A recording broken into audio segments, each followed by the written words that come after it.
Oi, gente. Vamos mais a um outro vídeo sobre o cangaço, né? E eu vou me reportar ao documento que eu vi através do canal O Contraditório do Rico Inglês. Sempre ele nos traz matérias excelentes. Ele é uma pessoa que de um nível intelectual realmente que eu admiro, né?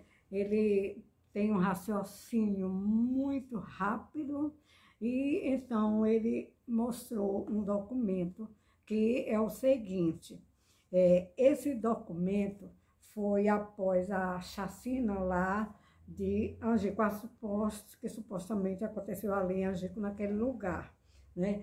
Esse documento, ele foi expedido após estudos dos alunos, né, que acompanharam o coronel José Lucena de Albuquerque, Maranhão.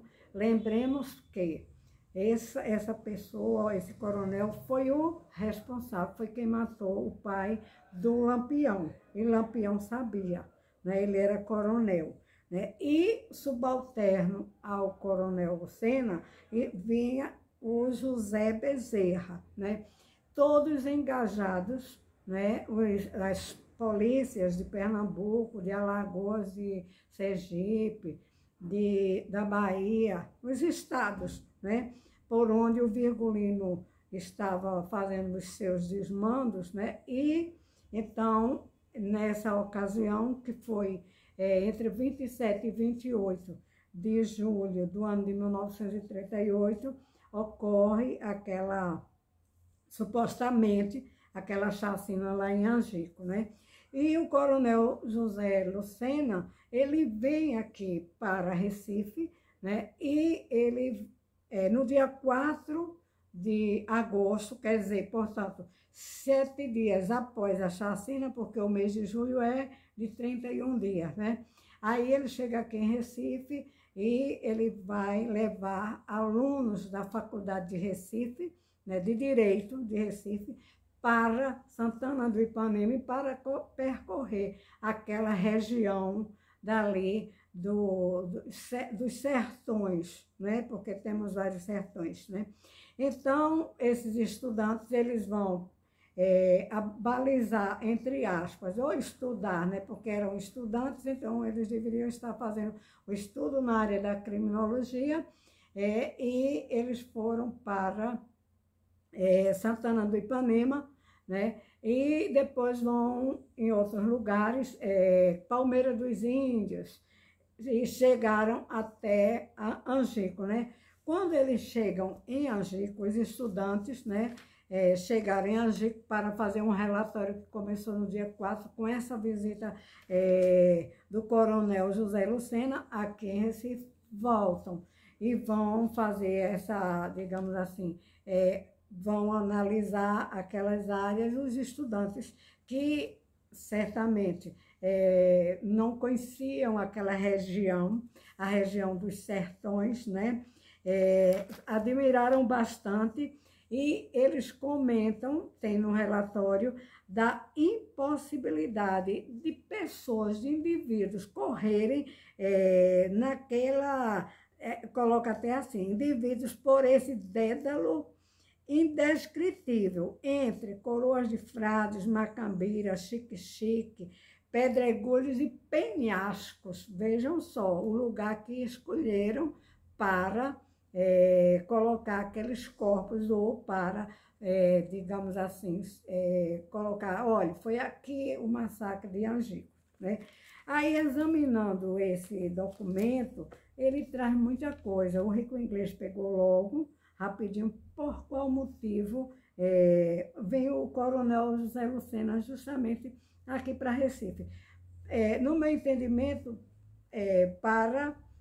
além de elaborar uma peça, digamos assim, com os dados e dizendo descritivos de como foi o suposto massacre em Angico, ele veio para aqui também para fazer tal relatório e entregar ao governador do estado, que era então Agamenon Magalhães, né, interventor, que naquela época ele foi governador, foi assim, não foi eleito diretamente pelo voto, pelo sufrágio popular, ele foi designado para a função de governador do estado. Inclusive, Agamenon Magalhães, natural de Serra Talhada, vejam só, gente, lá de Vila Bela, né?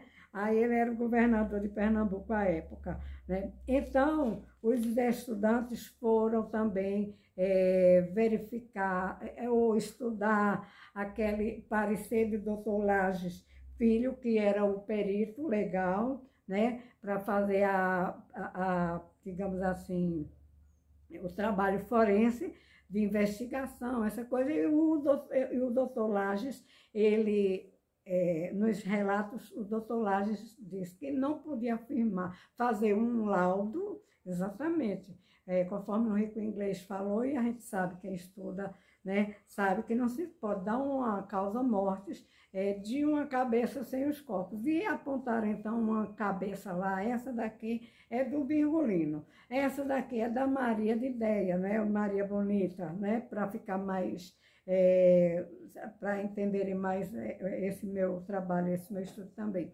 Então, falemos em Lampião e Maria Bonita, né? E o doutor Lages Filho, ele observou que a cabeça era muito pequena, era uma cabeça que era o dono da cabeça, ele tinha microcefalia e microdontia, quer dizer, significa que a cabeça era pequena, não compatível nem a cabeça e nem os dentes com os do Virgulino, o famoso Lampião, né? O crânio também não se prestou para os exames cadavéricos, né, para se fazer esse estudo e oferecer um laudo completo que ele pudesse afirmar que era do Lampião, porque o crânio estava em decomposição, quer dizer, a massa encefálica dentro já estava totalmente comprometida, né? Inclusive descendo, porque quando mataram os cangaceiros, né, supostamente acreditamos que todos eram cangaceiros, dizem que tinha um que era policial, né, um único, né, mas também não se sabe porque não ficou ninguém ali para dizer dos cangaceiros que estavam naquela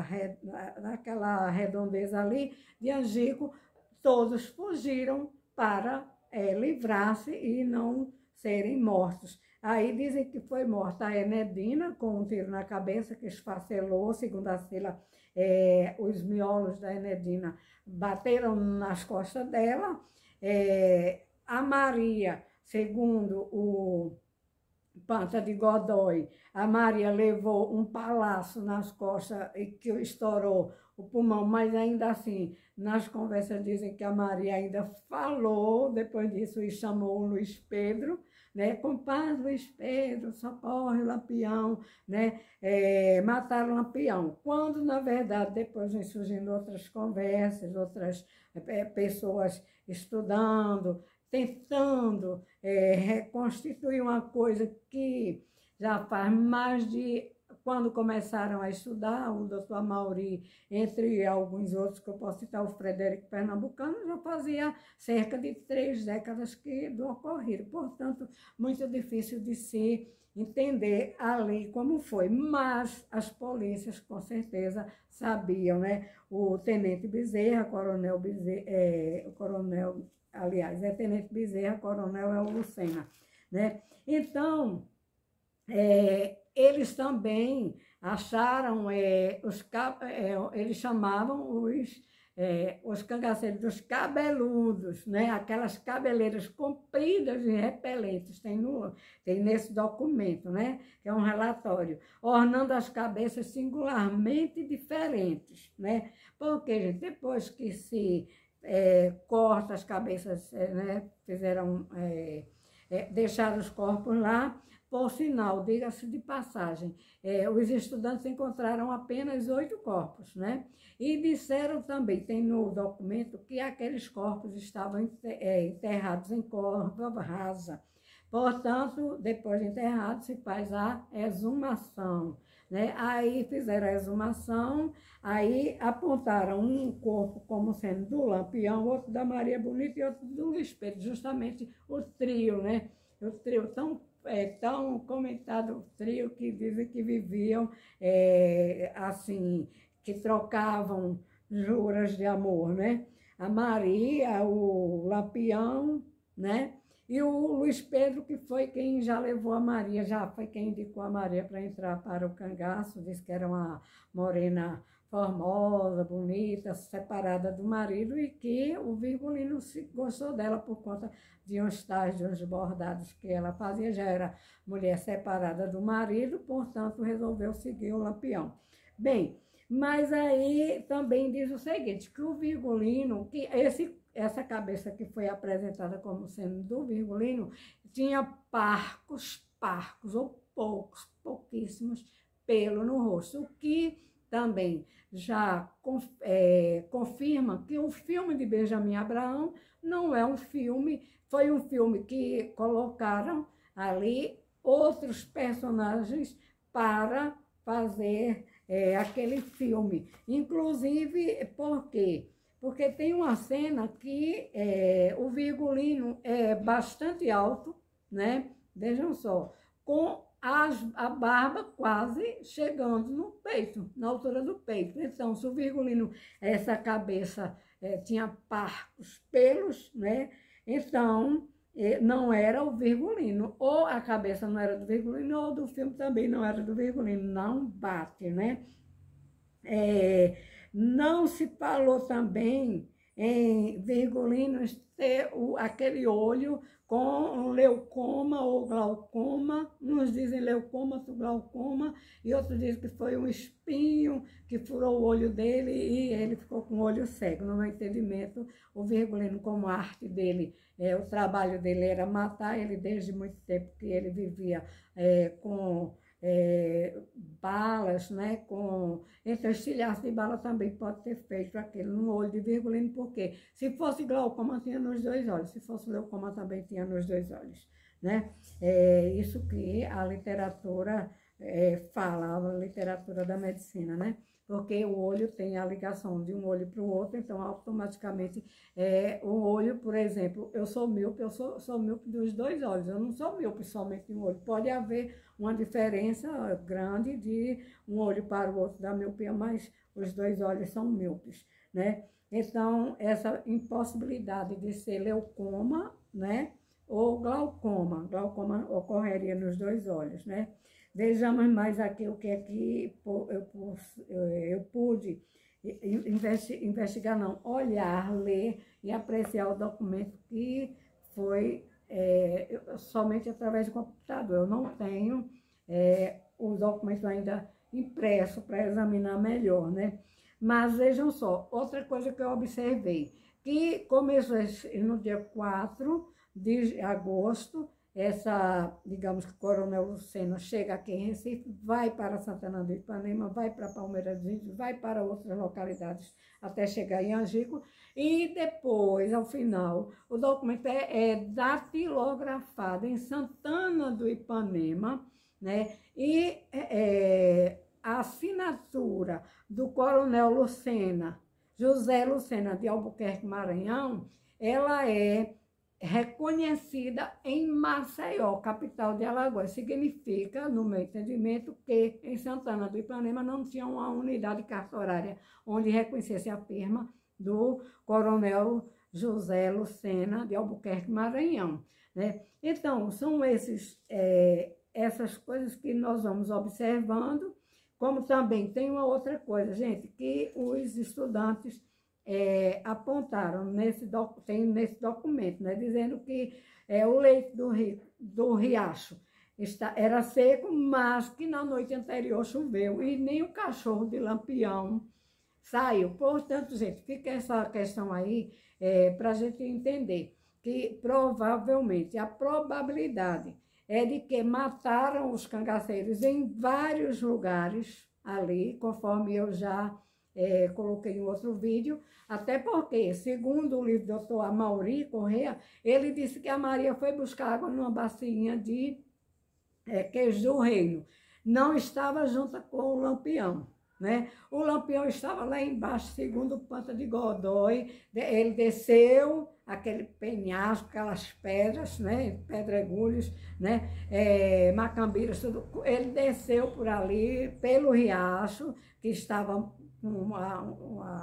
não tinha muita água, mas tinha água, né? E chegando lá embaixo, encontra o Lampião já com um tiro na cabeça, na região fronto-parietal, né? Certamente, no meu entendimento, quem deu esse tiro pode ter sido o Luiz Pedro, porque o Luiz Pedro corre, esse é o meu entendimento, certo? E quando o policial, que era o Panta de Godói, chega lá, encontra o Lampião se batendo na pedra, o fuzil de Lampião, a arma de Lampião, não disparou qualquer tiro. Isso significa que foi realmente uma emboscada armada pelo coronel Lucena e pelo o João Bezerra. Realmente pegaram depois Lampião, aliás, leva um outro balaço na cabeça, né? A cabeça fica toda cheia digamos assim, um tiro de um lado e outro tiro do outro que terminam de matar, então a cabeça devia estar realmente em estado que não havia condição de se fazer o estudo somente da cabeça para dar a ponta que era do Lampião, deixando os corpos lá, né, conforme já falei que os 8 corpos depois foram exumados e foram ser enterrados definitivamente, entre aspas, né? Como esse documento é um documento muito suspeito, apesar de ser oficial, foi enterrado no Campo Santo. Campo Santo significa algum cemitério. Só que eram 8 corpos e dizem que foram 11 cangaceiros, mais um policial, 12. Portanto, fica tudo isso aí, como a gente sabe que tinha que atender ao que o superior, digamos, do Estado e ditador Getúlio Vargas manda, né? Executaram aqueles corpos, depois juntaram ali, né? Cortaram as cabeças, juntaram ali, levaram as cabeças em latas de querosene, né? Com sal e cal, né? Ninguém sabe se foram 11 latas, se foram 5 latas, 4 latas, ninguém sabe por quê. Porque eu acho que eles não iam levar 11 latas. Cada lata de querosene, que tem uma certa altura, a lata de querosene, antigamente era querosene jacaré, né? Aquelas latas de querosene, cabiam 2 cabeças ali dentro, muito embora no percurso as cabeças começaram a inchar, entrar em decomposição, mesmo contendo o sal e o cal, né? Aí, quando chega até o doutor Lages Filho, ele que não conhecia os cangaceiros, não havia nenhum cangaceiro para dizer se era o Lampião. Não havia nenhum, porque correram todos, né? Para não morrer. Segundo a fila, cada um que correu foi para um canto, foi para o outro. Os depoimentos também muito controversos, né? E no final surge esse documento é de uma valia muito grande, porque foi um documento que ficou como o documento definitivo que deram cabo do Lampião, né? E a história do Lampião, creio eu, que realmente foi ali naquelas imediações, não conforme as fotos que depois colocaram, arrumaram as fotos de 3 maneiras, colocaram chapéu, colocaram a roupa do mergulhino, coisa humanamente impossível, porque se os corpos ficaram lá, em Angico, naquele entulho de cadáveres, como é que iam tirar a roupa do Lampião que estava cheia de sangue, o líquido que depois a pessoa morre, os tapurus vão comendo, né, os micróbios, como era que iam tirar a roupa dele, lavar, arrumar e botar no museu de Maceió. Como é que sabia o que era o chapéu do Lampião, que eram aquelas coisas tudo ali do Lampião, como é que eles iriam saber? Se encontraram alguma coisa, algum embornar com ouro, alguma coisa, tudo bem, quem pegou ali, né? Quem pegou, guardou, acabou a história. Pronto, ficou com ele até porque a recompensa era muito grande, gente. 50 contos de réis saía nos jornais, todo dia estampado nos jornais. 50 contos de réis para quem quem levasse a cabeça de Lampião. Então, ficou muito atraente, realmente. E quem realmente matou, fica a dúvida quem deu o primeiro tiro na cabeça de Lampião. O segundo, o Ponta de Godoy disse que foi ele, e também teve a confirmação do Sandro Santo, né, que era um outro policial que havia sido cangaceiro dos tempos de Virgulino, e acontece que ele disse, esse daí é o Lampião. Agora, depois, quem foi lá dizer e apontar aquelas cabeças tudo cheias de sangue, devia estar uma coisa horrorosa, gente. Imagina as cabeças inchadas, eu vou ver se eu ponho uma cabeça aí, eu não estou aqui com o livro para colocar as cabeças horríveis, né, em estado de putrefação, né, e então ficou esse documento aí que é muito importante, né, e a dúvida, porque os próprios estudantes de direito, né, certamente da área da criminologia, eles disseram assim, parece um documento que tem credibilidade. Ora, se o doutor Lucena, o coronel, não era doutor, era coronel José Lucena, de Albuquerque, Maranhão, estava assinando a firma reconhecida, então, e o doutor Lages deve ter dado uma rabiscada aí, eu não vi bem o documento, né, que fez aquela constatação, e então ele não ia dizer, ele disse, parece verdadeiro, mas ninguém sabe se realmente e não se vai saber jamais como foi o final de Virgulino. No meu entendimento, continuo dizendo, meu entendimento é que o Virgulino morreu ali, foi morto ali por conta de um psicopata não mudar a personalidade. E os crimes após o 28 de julho, né? Mesmo que não hajam identificado seria a cabeça do Virgulino, o meu entendimento é que ninguém muda a personalidade, não sou eu quem digo só, né? São toda a literatura da psicologia, dos psicanalistas, né? Estudiosos, dos médicos, psiquiatras, sabemos que a personalidade não muda de ninguém, de nenhum ser humano muda, e os crimes cometidos com as atrocidades que o Virgulino cometia, eles cessaram a partir de 28 de julho. Né? E provavelmente o que ficou ainda vivo, que era o Corisco, né? Que era do bando também foi morto em 1940, e ele também era uma pessoa que vivia eternamente embriagado, ébrio, né? E ele também, depois de morto, ele já nem fazia mais nada. Depois, dali de Angico, praticamente ele não cometia mais tantos crimes, porque ele teve um braço, né, que ele perdeu numa dessas aí, como chama assim, quando ele andava ainda matando, né, mas era mais nada, mas ele perdeu o braço, e eu acho que esse documento foi de uma valia muito grande. Eu agradeço até ao Rico Inglês por ter nos mostrado um documento tão importante, né? E que eu não sabia da existência desse documento.